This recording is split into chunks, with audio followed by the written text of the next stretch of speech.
नमस्कार शेतकरी बांधवांनो, तर आजच्या व्हिडिओमध्ये माहिती पाहणार आहे फार्मर आयडी कार्ड, त्यामध्ये जे काही स्पेलिंग मिस्टेक झालेली आहे त्या संदर्भात ते एडिट कशा प्रकारे करायचं आहे, त्यानंतर नवीन फार्मर आयडी कार्ड या संदर्भात सविस्तर माहिती पाहणार आहे, ते डाउनलोड कशा प्रकारे करायचं आहे या सुद्धा माहिती पाहणार आहे। सर्वात पहिले आपल्या जे काही मोबाईलची जे काही स्क्रीन आहे इथं सुरू करून घेऊया।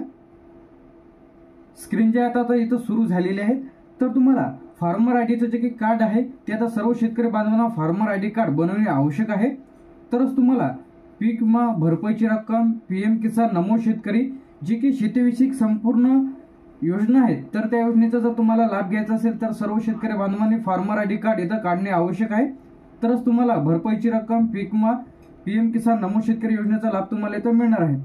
त्यानंतर डॅशबोर्ड यावरती आल्यानंतर आतापर्यंत किती कार्ड इथं रेडी झालेले आहेत, त्यानंतर तुमच्या जिल्ह्यांमध्ये व तुमच्या तालुक्यांमध्ये आतापर्यंत किती कार्ड बनलेले आहेत, त्यानंतर आतापर्यंत किती जणांचे अप्रूव्हल झालेले आहेत, तुमचं कार्ड अप्रूव्ह झालं की नाही, जर तुम्हाला SMS आला की नाही कमेंट बॉक्समध्ये नक्की सांगा। तर इथून तुम्ही संपूर्ण डिटेल्स चेक करू शकता की आतापर्यंत किती कार्ड इथं पेंडिंग आहे व किती जणांचे आतापर्यंत कार्ड इथं अप्रूव्हल झालेले आहेत, हे सर्व जिल्ह्यावाईज तुम्ही लिस्ट जे इथून चेक करू शकता। त्यानंतर इथून जे आहे इथं आल्यानंतर ज्या कोणाचं कार्ड इथं बनवायचं राहिलेलं आहे, तर भरपूर जणांचे ऑप्शन इथं आले, कमेंट्स आले की ते सेल्फ म्हणजे स्वतः आता बनवता येणार नाही जे काही कार्ड, जे की तुम्हाला एखाद्या CSC सेंटरवरती जर तुमच्याकडे CSC ची आयडी असेल तर तुम्ही ते कार्ड बनवू शकता। तर आता भरपूर शेतकऱ्यांकडे कोणाकडे CSC आयडी नाही, तर तुम्ही जे CSC धारकाकडे म्हणजे एखाद्या CSC सेंटरवरती जाऊन तुम्ही तुमची नोंदणी करून जे की या योजनेसाठी जे काही कार्ड आहे फार्मर आयडी कार्ड ते बनवून घ्यायचं आहे। तर तुम्ही घरबसल्या सुद्धा हे कार्ड आहे ते बनवू शकता। घरबसल्या फार्मर आयडी कार्ड कशा प्रकारे काढायचं आहे, त्यानंतर इथे एक तुम्हाला ऑप्शन दिसेल। तर आता भरपूर शेतकऱ्यांचे कमेंट्स येतात की हे जे कार्ड आहे ते कशा प्रकारे एडिट करायचं आहे।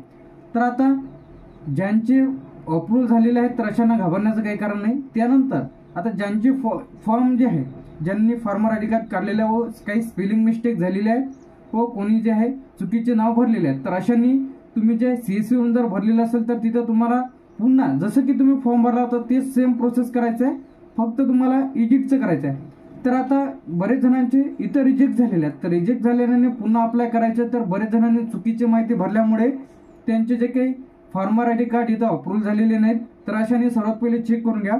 तर तुम्हाला इथं चेक स्टेटस यावरती यायचं आहे, तर तुम्ही दोन प्रकारे चेक करू शकता, एक आधार नंबर आणि जे की तुम्हाला आयडी मिळालेली आहे त्याच्या थ्रू।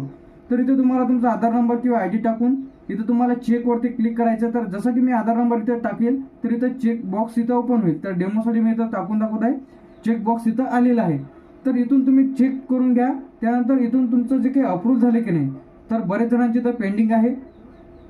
त्यानंतर आता तुम्हाला तुमची जी काही इन्फॉर्मेशन ते एडिट करायची असेल तर तुम्ही CSC च्या मार्फत आता भरणं सुरू आहे, तर CSC लॉग इन करून घ्यायचं आहे। तिथं तुम्हाला तुमचा आधार नंबर टाकायचा आहे, त्यानंतर मोबाईल नंबर, पुन्हा तुमची जी काही माहिती येईल ते माहिती तुम्हाला व्यवस्थित बरोबर करून तुम्हाला सबमिटवरती क्लिक करायचं आहे, तर तुमचं फार्मर आयडी कार्ड अपडेट होऊन जाईल। तर आता ज्यांचे रिजेक्ट झालेले आहेत तर त्यांना तिथं रिजेक्टचा एक ऑप्शन दिसेल, त्या लिंकवरती गेल्यानंतर तुम्हाला लॉग इन करून जे की तुमच्या याच्यामध्ये चुका असतील ते तिथून तुम्हाला दुरुस्त करून घ्यायचे। तर इथं आपण आधार नंबरच्या थ्रू इथून चेक करून घ्या। तर मी माझा आधार नंबर इथं टाकत आहे,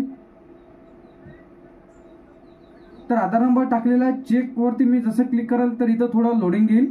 त्यानंतर लोडिंग घेतल्यानंतर याचं जे काही कार्ड आहे ते अप्रूव्ह झाले की नाही, तर आता ज्यांचे कार्ड बनलेले आहेत तर त्यांना CSCच्या मार्फत किंवा पोस्टलच्या द्वारे ते कार्ड आहे जे की फार्मर आयडी कार्ड शेतकरी ओळखपत्र ते तुमच्या घरपोच किंवा तुम्हाला ऑनलाईन रित्या येईल। तर सध्या काही अपडेट आलेले नाही, तर ते कार्ड कशा प्रकारे डाउनलोड करायचं आहे, तर ज्यांनी CSCच्या मार्फत काढलेलं आहे तर CSC मध्ये सुद्धा अवेलेबल होऊ शकते। तर इथं साईट जराशी प्रॉब्लेम देत आहे, तर इथून तुम्ही चेक करू शकता की तुम्ही इथून तुमचं जे काही कार्ड आहे ते अप्रूव्ह झाले की नाही। तर इथं साईटचा जरासा प्रॉब्लेम असल्यामुळे हे जे आपल्याला इथं दाखवणार नाही। जर तुम्हाला नवीन कार्ड काढायचं असेल तर ते नवीन कार्ड कशा प्रकारे काढायचे आहे व त्यामध्ये जर काही चुकी झाली तर लाईव्ह व्हिडिओ आपल्या चॅनलला अपलोड केलेला आहे। त्यानंतर फार्मर आयडी कार्ड काढणे का आवश्यक आहे, त्याचे बेनिफिट्स काय आहे, सर्व डिटेलमध्ये व्हिडिओ आपल्या फ्युचर इन्फॉर्मेशन टेक युट्यूब चॅनलला व्हिडिओ अपलोड केलेला आहे। तर इथून सर्वात पहिले तुम्ही तुमचं फार्मर आयडी कार्ड रेडी झाले की नाही, त्याचप्रमाणे अप्रूव्ह झाले की नाही ते चेक करून घ्या। त्यानंतर फार्मर आयडी कार्ड बद्दल तुमच्या मनात जर काही डाऊट असतील, जर तुम्ही फार्मर आयडी कार्ड जर काढलेलं नाही तर तुमचे कोणते तोटे इथं होईल, जे काही डिसएडव्हान्टेज आहे ते किती भरपूर तुमचे डिसएडव्हान्टेज इथं होणार आहे, त्यासाठी ज्या शेतकऱ्यांचं फार्मर आयडी कार्ड इथं राहिलेलं असेल तर अशा सर्व शेतकरी बांधवांनी लवकरात लवकर तुम्ही तुमचं फार्मर आयडी कार्ड बनवून घ्या। तरच तुम्हाला जो काही पीएम किसानचा हप्ता आहे, जे की आता पुढच्या महिन्यामध्ये पीएम किसान दिनानिमित्त इथं तुमच्या सर्व शेतकरी बांधवांच्या खात्यामध्ये इथं जमा होणार आहेत. तर अशाच अपडेटसाठी व पीक विमा संदर्भात त्यानंतर या फार्मर आयडी कार्ड बद्दल जर तुमच्या मनात काही शंका असतील तर कमेंट बॉक्समध्ये नक्की सांगा. जर तुमचा एडिटसाठी आलेला असेल तर लवकरात लवकर तुम्ही तुमचा जो काही फॉर्म आहे ते एडिट करून घ्या. थँक्यू.